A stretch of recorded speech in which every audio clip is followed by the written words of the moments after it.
Hi friends, Siragadikka ஆசை சீரியல்ல நாளைக்கு என்ன நடக்க போகுதுங்கிறத பார்க்கலாம். வாங்க வீடியோக்குள்ளே போகலாம். நம்ம சேனல் இன்னும் சப்ஸ்கிரைப் பண்ணாதவங்க சப்ஸ்கிரைப் பண்ணிக்கோங்க. விஜயா எல்லாரும் பிரியாணி வாங்கி சாப்பிட்டுட்டு இருக்கிறப்போ விஜயா கிட்ட உண்மையை சொல்லிடுறாங்க. நான் தான் அந்த மீனாவோட கடை எடுக்கிறதுக்கு ஹெல்ப் பண்ணேன். தயவு செஞ்சு இதை வீட்டில் யாருக்கிட்டும் சொல்லிடாதீங்க. ரோஹிணி யாருக்கிட்டும் சொல்லாதீங்கன்னு சொல்லியிருக்காங்க மேடம் அப்படின்னு சொல்கிறாங்க. என்னது, ரோஹிணி இந்த வேலை செஞ்சாளா அப்படின்னு சொல்லி விஜயா ஷாக் ஆகிடுறாங்க. ஒரு வகையில பார்த்தா நல்லதுதான், ஒரு வகையில அந்த திருட்டு வேலையில ரோஹிணிக்கு தான் கரெக்டா இருக்கும். எப்படியோ அந்த மீனாவை தலையில தூக்கி வச்சு கொண்டாடுறாங்க எங்க வீட்டுல. அது குறைஞ்சா சரி அப்படின்னு சொல்லி விஜயாவும் நினைக்கிறாங்க. இல்ல சொன்னா ரொம்ப இதாயிருமேன்ட்டு யோசிச்சுட்டு இருக்காங்க.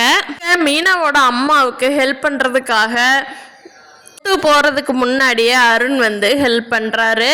அப்போது முத்து மீனெல்லாம் கிளம்பி சீதா ஃபோன் பண்ணினதுக்கப்புறம் முத்து மீனெல்லாம் கிளம்பி அங்கே கடைக்கு போகிறக்குள்ள அருண் ஹெல்ப் பண்ணிடுறாரு.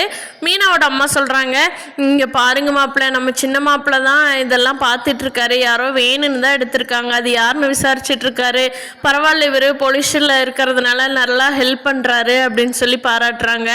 அதை கேட்டுட்ருக்கிறாருன்னு ஆளுங்க பார்த்து முத்து பார்த்து சிரிச்சிட்டு இருக்கிறாரு சைஸா. முத்து, டே பரவாயில்லடா, இப்படியாவது நல்லதை பண்ணுடா, கெடுதல் பண்ணாமேன்னு யோசிச்சுக்கிட்டு சரி சரி அப்படின்ட்டு வந்துடுறாரு.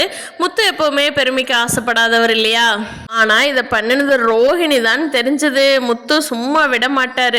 ரோஹிணி தப்பு மேலே தப்பு பண்ணிட்டு போயிட்டு இருக்காங்க, வசமாக சிக்குவாங்க. அதுக்கான நேரம் தான் தொடர்ந்து தப்பு பண்ணிக்கிட்டே இருக்காங்க ரோஹிணி.